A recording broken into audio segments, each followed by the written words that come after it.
राम राधे श्याम भक्ति भावित रेणु रस्ता की चैनल में मैं आपका स्वागत करती हूं। तो जिनका आज जन्मदिन है उन सभी को हार्दिक शुभकामनाएं, जिनकी मैरिज एनिवर्सरी है उन सभी को भी हार्दिक शुभकामनाएं। तो आशा करती हूं कि आप सब कुशल मंगल होंगे।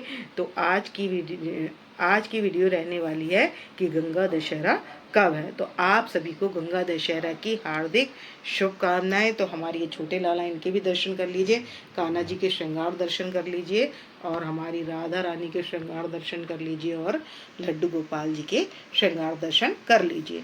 तो गंगा जी कहाँ से अवतरित हुई हैं? तो गंगा जी हुई हैं विष्णु भगवान के चरणों से, जो क्या है ब्रह्मा जी ने कमंडल में ले लिया था और कमंडल का वो जल पृथ्वी पर छोड़ दिया तो वो आई गोलोक में। और गोलोक कहाँ है? गंगोत्री से ऊपर गौमुख है, वहाँ पर गौ माता के मुख से निकली है गंगा जी।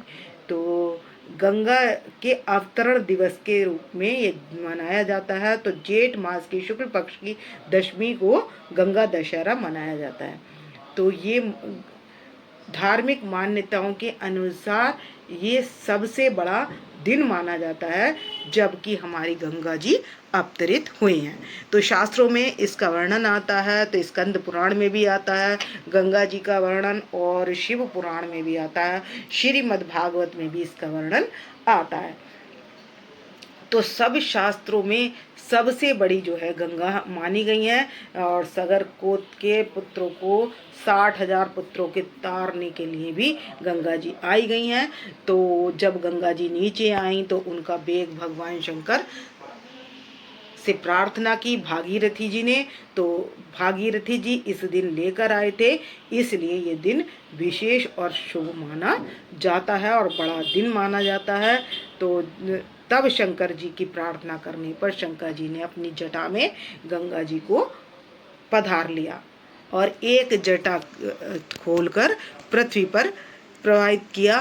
तो ये गंगा जी की पूजा में सबसे पहले आप मंदिर जाएं तो शंकर जी की पूजा करें, या आपके घर के पास कोई नदी हो तो वहाँ क्या करें, शिवलिंग की तरह एक गोल आकार का शिवलिंग बना ले और उस पर दूध चढ़ाकर भी पूजा कर सकते हैं। लेकिन मैं सरल विधि में घर पर बताऊंगी कि कैसे करेंगे जो लोग नहीं जा रहे हैं। तो आप दर्शन कर लिए, ये गंगोत्री और यमुनोत्री का जल है और केदारनाथ बद्रीनाथ का जल है। तो इस जल अब मैं क्या करूँगी, एक परात ले लूँगी, हम एक चौकी ले लेंगे, चौकी पर हम सतिया बना लेंगे।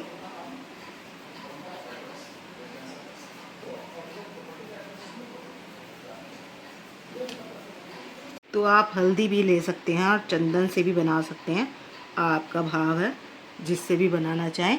और पीले रंग से बना लेंगे क्योंकि हल्दी शुभ होती है और पूजा में विशेष लाभ होता है हल्दी से। तो हमने बना लेना है पीला सतिया। इस पर हम परात पधार लेंगे और परात में क्या करेंगे, जल ले लेंगे, गंगा जल। रात में हम गंगा जल डाल लेंगे। तो हमने जितना पेड़ पौधे आपके यहाँ हों उसी के अनुसार आपको गंगा जल डालना है और उसके बाद इसमें डाल लेंगे जल। क्योंकि पौधे कम हो तो आप कम डालें और ज़्यादा हो तो ज़्यादा भी डाल सकते हैं। तो अब चढ़ा देंगे हम दूध धार से। और आप गंगा जी पर जाएं तो किसी दुकान से ही लें, क्योंकि जो पास में ही देते हैं वो पानी मिला हुआ ज़्यादा होता है। तो और इसके बाद क्या कर लेंगे, हम रोली से छींटा लगाकर यहाँ पर लगा लेंगे तिलक। रोली का छींटा लगाकर यहाँ तिलक लगा लेंगे, 10 लगा लेंगे। हम 10वीं का पूजन कर रहे हैं इसलिए हम 10 लगाएंगे।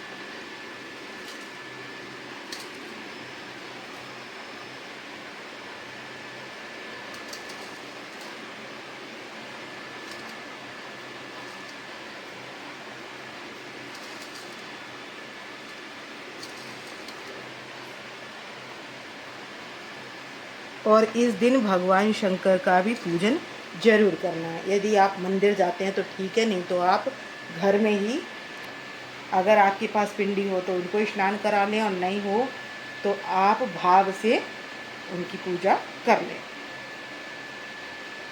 या गणेश जी की और माता पार्वती की कोई आपके यहाँ छाया चित्र हो तो पास में रख लें, और इस तरीके से भी कर सकते हैं। तो मैंने दोनों तरीके से आपको बता दिया है। और अब इसमें डाल देंगे पुष्प, चढ़ा देंगे पुष्प, पीले, गुलाबी, लाल, जो भी आपके पुष्प हों आप वो चढ़ा देंगे। और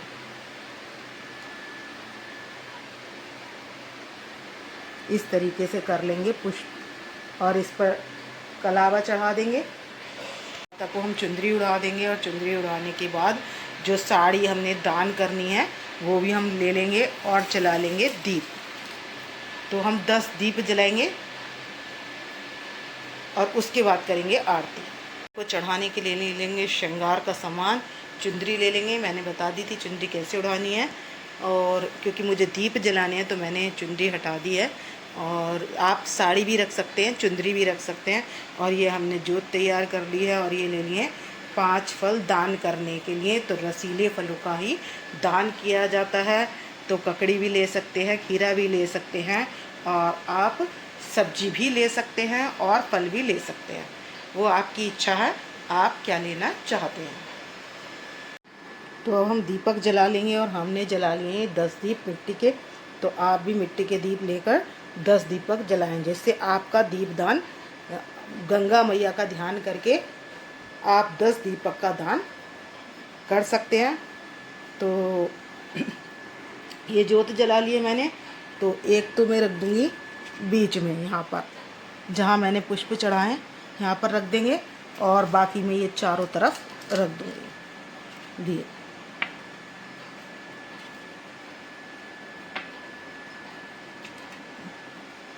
कुछ दूरी पर इस तरीके से मैं ये दिए लगा दूँ। चारों दिशाओं का पूजन कहलाता है दीप से। तो इस तरीके से दीप से किया जाता है पूजन। तो मैंने ये 10 दीप जला लिए हैं चारों दिशाओं में, और ये हमने दीपक जला लिया है, जिससे हम करेंगे गंगा जी की आरती। तो घंटी बजाकर कर लेंगे आरती। तो अब मैंने बजा लिया घंटी और कर लेंगे आरती। तो करेंगे गंगा जी की आरती। ओम जय गंगे माता मैया, जय गंगे माता, जो नर तुमको ध्याता सो नर तर जाता। ओम जय गंगे माता, चंद्र सी होती तुम्हारी, जल निर्मल आता मैया, जल निर्मल आता। शरण पड़ जो तेरी सो नर तर जाता। ओम जय गंगे माता। आरती करने के बाद जो जल है शंख का, वो हम चारों तरफ घुमाकर गंगा जी को आरती दे देंगे, और अपने मंदिर में भी जो भगवान है उनको आरती दे देंगे। और आपके यहाँ जैसे जलेबी और दही से भी चलता है, बया चलता है, किसी के यहाँ बायना चलता है, तो आप परंपरागत वो भी आप कर सकते हैं। और ये जो श्रृंगार का सामान है ये हम प्रसाद के रूप में ले सकते हैं। और ये जो साड़ी होगी हमारी, तो वो हम क्या करेंगे, ब्राह्मणी को दान कर सकते हैं। और या आप किसी को भी दान करना चाहें तो वस्त्र का दान भी कर सकते हैं। तो इस दिन गंगा जी वाले दिन क्या है, हमने सबसे पहले शुद्ध होकर किसी गंगा नदी में, या गंगा नदी ना हो तो आप बाल्टी में गंगा जल डालें, तिल डालें, और उससे स्नान करके शुद्ध होकर गंगा जी का गंगा दशहरे का पूजन करें। और इस बार बहुत अच्छा सहयोग, हस्त नक्षत्र पड़ रहा है, बहुत अच्छा सहयोग पड़ रहा है। तो बहुत ही प्रभावशाली रहने वाला है गंगा दशहरा।